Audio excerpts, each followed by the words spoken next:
Ways to prevent disease. What is chronic disease? What are chronic conditions? These major conditions affect our nation, namely heart disease, stroke, cancer, diabetics, arthritis, obesity, respiratory disease, and oral conditions. Heart disease since 1999, death rates have dropped, and the percentage of adults with high cholesterol have been cut in half since the 1960s. Cancer. Tremendous progress has been made in the development and the treatment for cancer. However, cancer continues to claim more than 500,000 lives each year and remains the nation's second leading cause of death. Cancer does not affect all races equally in the U.S. African Americans are more likely to die of cancer than people from other racial groups. Lung cancer remains the leading cause of cancer death in both men and women. More than 80% of lung cancers are due to smoking or exposure to secondhand smoke. Diabetes. Tremendous progress has been made with managing diabetes and its complications due to better public health efforts, more people taking control of their blood sugars numbers, and for taking a more active role in prevention with their healthcare provider. Diabetes is becoming more common every day. If trends continue, diabetes will be the leading cause of kidney failure and lower leg amputations and blindness among adults ages 20 to 74. Arthritis is the nation's most common cause of disability, affecting 1 of every 5 adults. As the U.S. population ages, the number of adults suffering from arthritis will increase 4 to 7 million by 2030. Obesity has emerged as a priority in chronic disease prevention and has been linked to the increase for heart disease, high blood pressure, type 2 diabetes, arthritis, related disabilities, and some cancers. 1 in every 3 adults are obese, and 1 in 5 youths are considered obese. Respiratory disease. Smoking is the main primary risk factor for chronic respiratory disease, including emphysema, chronic bronchitis, both which are related to COPD, chronic obstructive pulmonary disease, as well as lung cancer. Would become uncommon if smoking was eliminated. 22 million children aged 3 to 11 are exposed to secondhand smoke, which increases the risk of respiratory disease and asthma. Oral conditions. Mouth and throat disease like tooth decay, gum disease, and oral cancers have caused pain and disability for millions of Americans each year. Progress has been made in oral health care over the years, and the baby boomer generation will be more likely to keep their natural teeth for their whole life. Tooth decay is still the most common disease in childhood. Non-communicable diseases, or NDCs, are the leading global cause of death worldwide. They are causing more deaths than all others combined, and they strike the hardest at the world's low and middle income populations. Some of these diseases can reach epidemic proportions, but could be greatly reduced with millions of saved lives and unnecessary suffering. This can be achieved by reducing risk factors, early detection, and more timely treatments. In 2008, there were 57 million deaths, with 36 million of them being from NDCs, mostly cardiovascular disease, diabetes, cancer, and chronic respiratory diseases.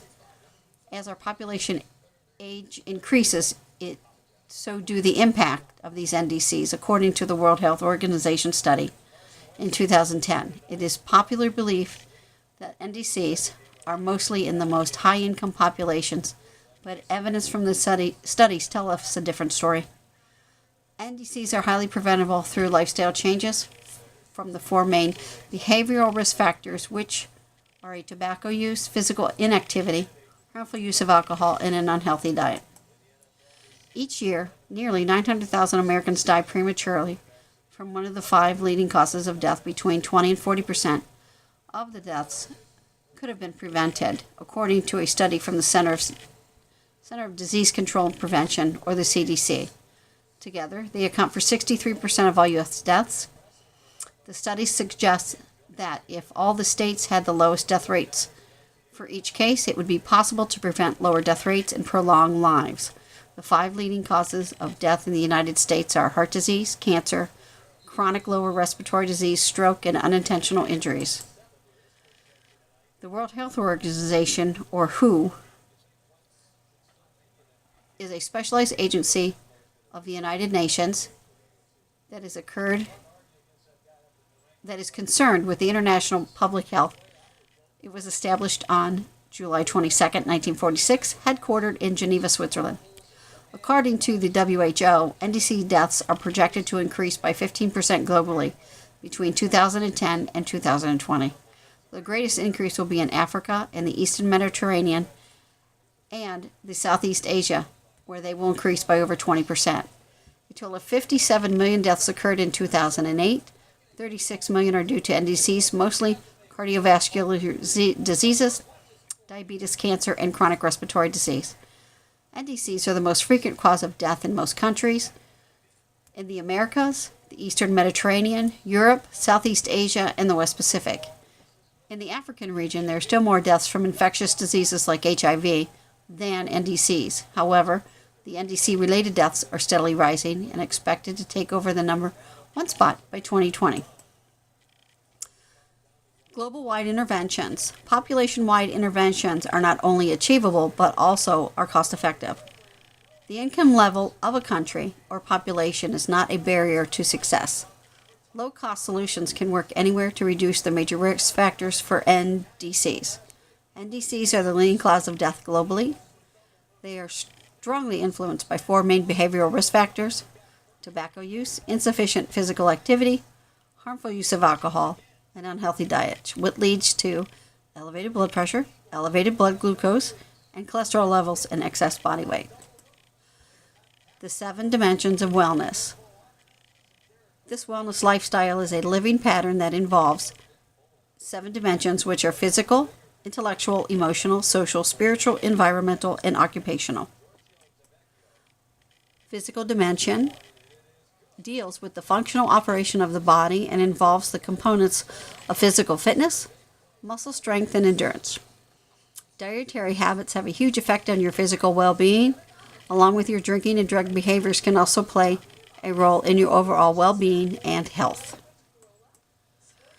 The intellectual dimension involves the use of your mind. Maintaining and achieving an active mind leads to a total well-being. Intellectual growth is not limited to a formal education or in some cases school learning.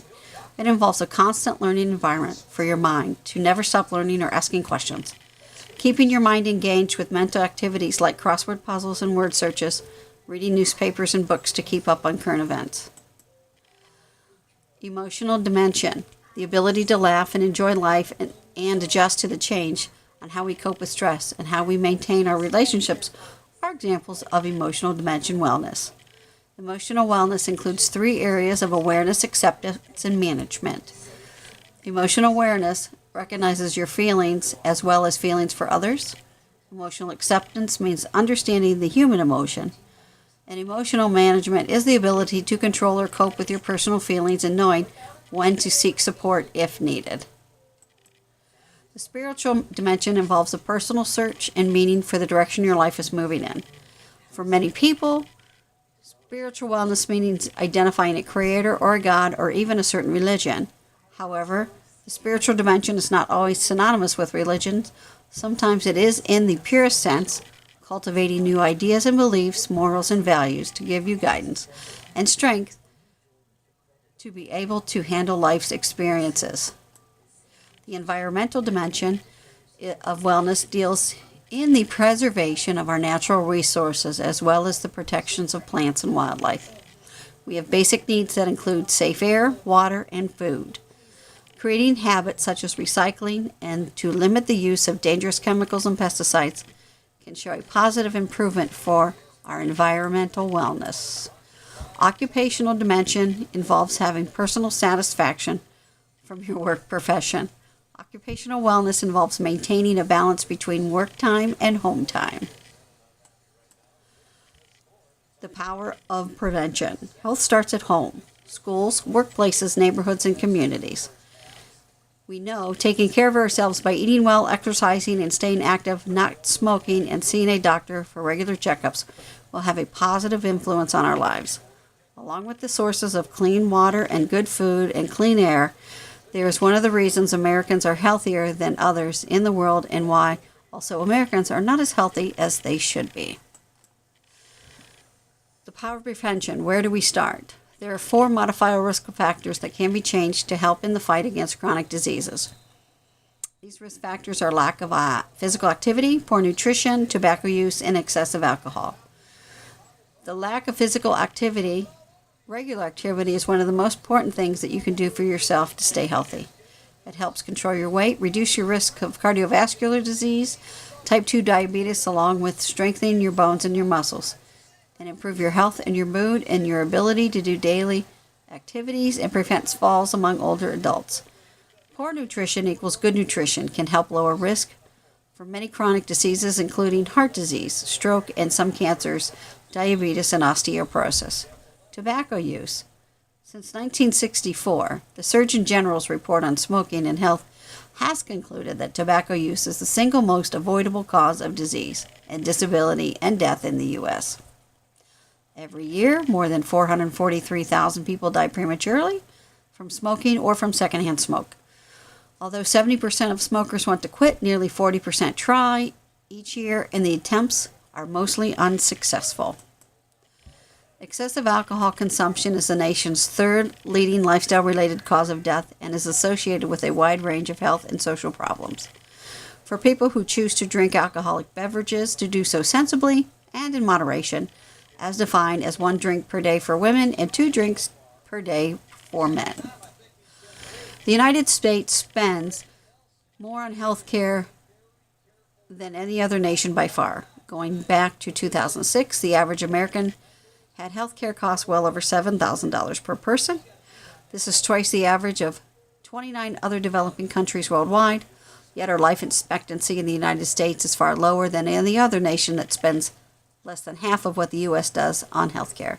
As Americans, more than 75% of our healthcare spending is associated with people dealing with chronic conditions.